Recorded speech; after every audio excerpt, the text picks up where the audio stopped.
जोहार जोहार जोहार। नमस्कार दोस्तों, आपने कभी न कभी हसरत जयपुरी, समीर, आनंद बख्शी, इंदिवर, जावेद अख्तर, एस बिहारी जैसे महान गीतकारों के नाम सुने होंगे, जिन्होंने अपनी प्रतिभा के बल पर गीत लिखकर इंडियन फिल्म इंडस्ट्री के गीतों के क्षेत्र में बहुत योगदान दिया था।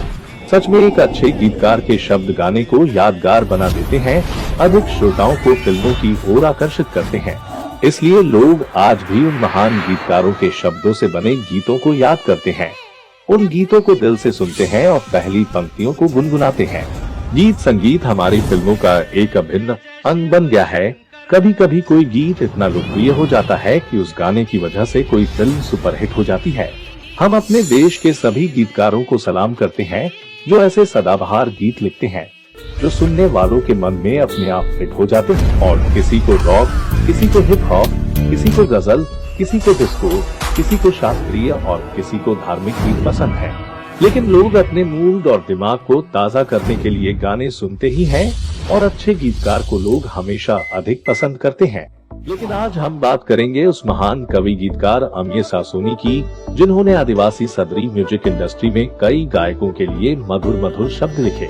साथियों, राजा और राजाओं के राजा महाराजाओं के दिनों से लेकर आज तक हमारे देश में गीत संगीत की एक महत्वपूर्ण मर्यादा मिले जा रही है। हिंदुस्तान की धरती पर रहने वाले लाखों लोग सुबह से लेकर शाम तक, शाम से लेकर सुबह तक इस गीत को सुनते हैं, जिसके कारण किसी को आराम मिलता है तो किसी के लिए प्रेरणा और किसी के लिए गाना टाइम पास का माध्यम बन जाता है। प्रत्येक संगीत प्रेमी के पास उसके पसंदीदा गीत की एक प्लेलिस्ट होती है और प्लेलिस्ट में हर कैटेगरी का गाना शामिल होते हैं। गाना कुछ भी हो मगर प्रत्येक गीत के बोल होते हैं और गीत अमिय सासोनी जैसे प्रसिद्ध गीतकार द्वारा लिखे जाते हैं। गाने को लिखने के साथ साथ अमिय ने गाने को कंपोज भी किया करते हैं, जिसके लिए उनका म्यूजिकल जर्नी आगे बढ़ना बेहद आसान हो गया है। लेकिन ये स्वीकार करना होगा कि हिंदी की तुलना में सादरी म्यूजिक इंडस्ट्री बहुत छोटा है, इसलिए इस क्षेत्र से जुड़े लोगों को राष्ट्रीय स्तर पर प्रसिद्ध होने का मौका नहीं मिलता है।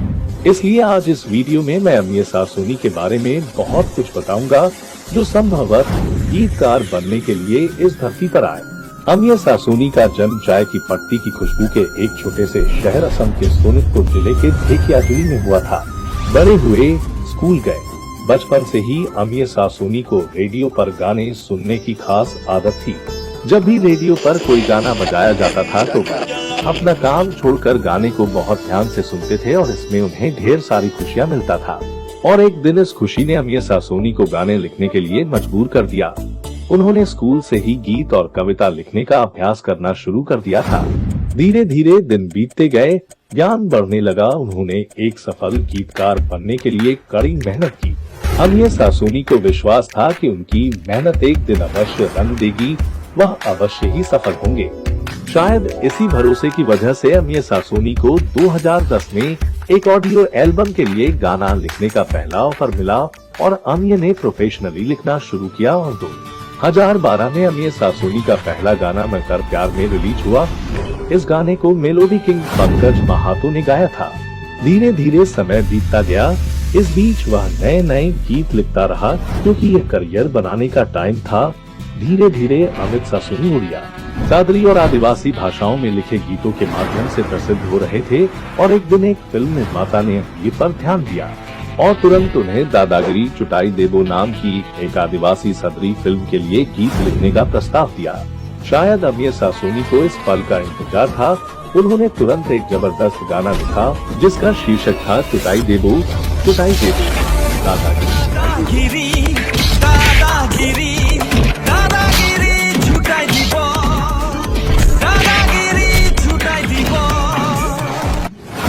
और लोगों ने इस फिल्मी गाने को पसंद भी किया। उसके बाद और क्या, अमिय सासोनी की क्रिएटिविटी के लेवल को देखते हुए एक और फिल्म निर्माता ने सदरी फिल्म टेपर के लिए एक गीत लिखने का प्रस्ताव रखा। उन्होंने तुरंत एक हार्ट टचिंग रोमांटिक गीत लिखा, जिसका शीर्षक था दिल कर कोना में ताई। दिल के कोना में तो और यह गीत युवा पीढ़ी के बीच लोकप्रिय हो गया। अमीर सासोनी अब तक 50 से ज्यादा गाने लिख चुके हैं और उनके लिखे सभी गानों में दिलकर सोना सासोनी की पहली पसंद है।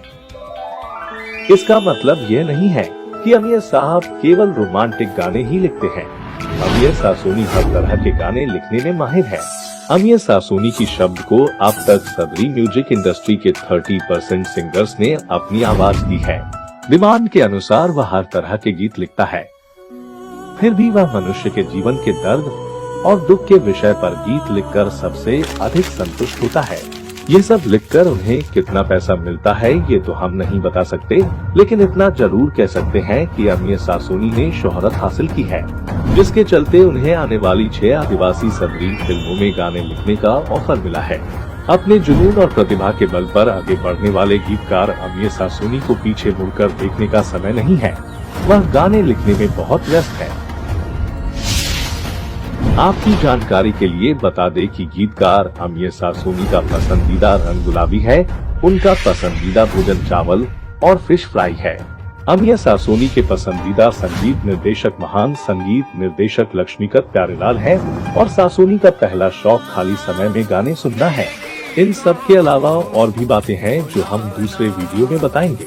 फिलहाल हम यही कहना चाहेंगे कि आदिवासी संगीत की दुनिया में अमीर सासोनी का नाम हमेशा सम्मान के साथ लिया जाएगा और हम ये भी चाहते हैं कि हमारे प्रिय गीतकार अमीर सासोनी आगे बढ़े और आदिवासी सदरी संगीत उद्योग के लिए ऐसा गीत लिखे कि एक नया इतिहास बने और अमीर सासोनी के गीतों के बोल हर किसी के होठ पर गूंजे।